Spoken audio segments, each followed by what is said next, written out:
Welcome to this tutorial. My name is Babeleda Additional. Today we are going to look at the purification of substances. Purification of substances. Identity and purity of substances can be checked by determining their melting and boiling point. The need for pure substances. A pure substance exists as a single substance. It's not mixed with anything else, as fixed melting and boiling temperatures. Examples are medicines. Medicines need to be pure. Impurities can poison people. Mixture. A mixture contains two or more substances that are not chemically combined together. Mixture melts and boils over a range of temperature. Examples are sugar solution, seawater, etc. Presence of impurities lowers the melting point and increases the boiling point of the pure substance. Separation techniques. To separate mixtures into pure substances using physical means without chemical reactions. 1. Filtration. To separate a soluble solid from a liquid. To separate a soluble solid from an insoluble solid. Look at this diagram. We have our mixture.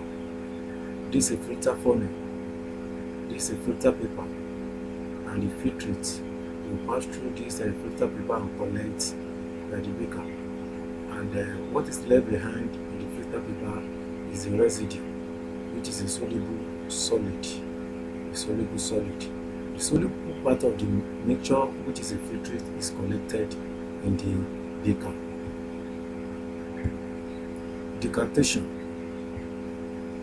To separate big insoluble solid from a liquid. To separate immiscible liquids, but separating furnace is better choice.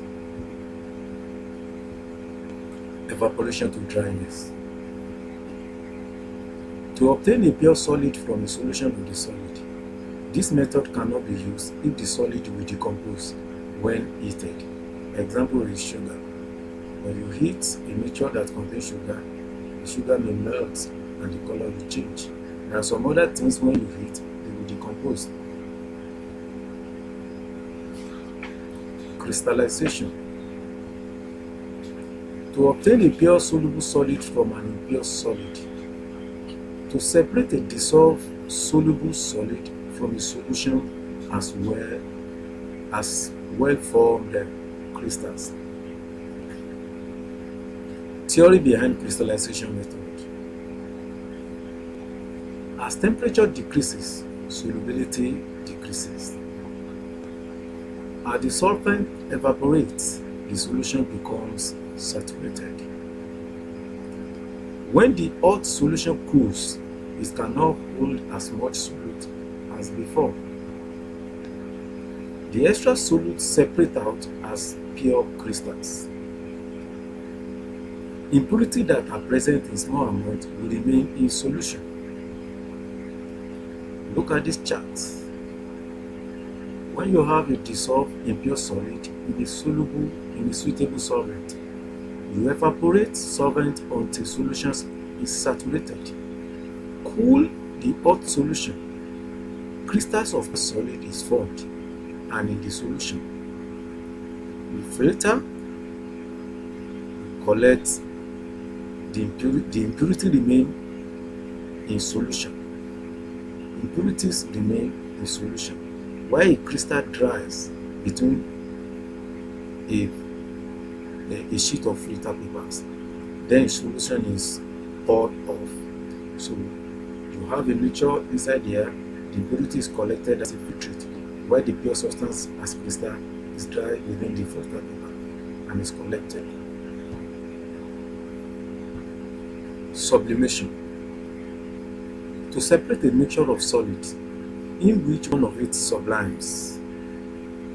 Sublimation is the process in which a substance changes directly from a solid to vapor on heating. On cooling, the vapor changes back to solid directly. Examples of substances that sublimes are iodine, dry ice, also known as solid carbon dioxide, anhydrous iron 3 chloride, anhydrous aluminum chloride, ammonium chloride. Simple distillation. To obtain a pure liquid from the solution of a solute, we use simple distillation. Look at this diagram very well. Look at the distillation funnel, distillating flask. The mixture is placed in the distillating flask, and the distillating flask is placed on the heater. And when the temperature increases, the pure substance that has a lower boiling point will vaporize and enter into this condenser. The condenser will condense the vapor back into liquid, and the liquid will be collected as a distillate. The impure substance, or those that has a higher boiling point, will remain in the flask.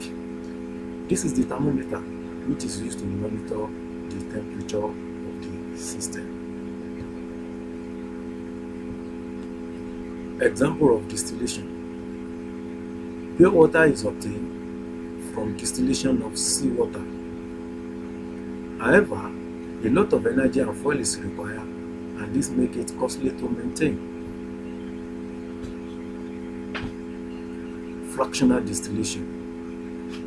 To separate a mix of miscible liquids which have very close boiling points uses a fractionating column. Fractionating column can be packed with glass beads. Look at the fractionating column. This is it. It contains glass beads. What these glass beads do is to create a surface where the component that has higher boiling point to condense and return back to the round bottom flask. The one that are more volatile will ascend further this fractionating column and enter into a condenser where it condenses and collect as a distillate. Separating a mixture of ethanol and water by fractional distillation. Ethanol has a lower boiling point, 70 degrees centigrade, and boils first. Ethanol vapor reached the top of fractionating column and cools as it passes through the condenser. It condensed into liquid and collected in the receiver. The thermometer will show a constant temperature when ethanol is boiling and distilling. Some water also evaporates into water vapor. However, its boiling point is higher and condenses in the fractionating columns before it reaches the top. Hence, water flows back into the distillation flask. When all ethanol has distilled over, temperature rises to 100 degrees centigrade. Water therefore begins to boil. Graph of temperature against the time of the fractional distillation of ethanol water mixture. Look at this graph. You can see that the ethanol boils at 70 degrees centigrade while water boils at 100 degrees centigrade. Important point for simple and fractional distillation. Boiling chips are added in the distillating flask for smooth boiling. Cold water enters the condenser from the bottom inlet. To ensure that the coldest part of the condenser is just before the vapor exits, so that the vapor condenses before it leaves the condenser. A conical flask is usually used to receive the distillate. It has a narrow opening which reduces evaporation of the distillate. Using a separating funnel to separate immiscible liquids. It uses the concept of difference intensity. Look at the diagram. You can pause the video to view the diagram. Chromatography. Application of chromatography to determine if a substance is pure, to identify components present in a mixture, to separate the component in a mixture, to identify the number of components in a mixture. Paper chromatography. Application of paper chromatography to separate and identify mixture of colored substances in food and dyes, components in drugs, urine and blood. How paper chromatography works. Filter paper. Solvent travels up the filter paper. Dyes dissolved in the solvent will also travel up, but at different speed because they have different solubility in the solvent.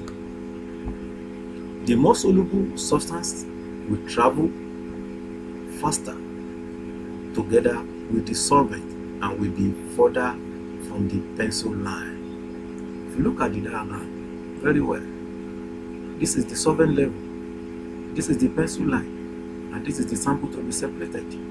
And as this solvent travels, it will carry the sample and each will be separated into its components.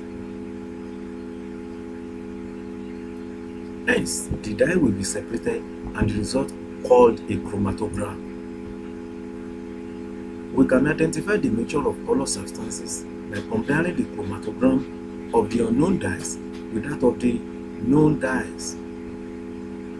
Chromatograms of a mixture of colorless substance can be sprayed with a locating agent. Locating agent is a substance which reacts with substances on the paper, that is chromatogram, to produce a colored product. Important point to take note when carrying out chromatography. The start line must be drawn with a pencil. Pen ink will dissolve in the solvent, resulting in inaccurate chromatograms. Solvent level must be below the spot. If not, the solvent will dissolve the spot before it travels up the paper, which results in inaccurate chromatograms. The spot must be small so that the separation between the components will be distinct. Alternative method of paper chromatography. Solvent travels down the paper, therefore faster separation due to the pull of gravity downwards. Uses a longer piece of paper. Solutes which are separated will travel further, therefore the better and greater separation between spots. RF values. Filter paper. Look at this diagram. This is a filter paper. This is solvent from a position reached by solvent. This is spot on paper after test. Initial spot of color dye on the pencil line. This is it. You can see filter paper. The RF values of an unknown spot can be calculated compared with RF value of a known substances. RF value is equal to distance moved by substance X over distance moved by substance Y. The distance is measured from the start point. RF values are independent on the type of solvent used and temperature. Summary of purification of substances of different separation technique, using different separation technique. You can pause the video to view the charts very well. Thank you. See you in the next tutorial.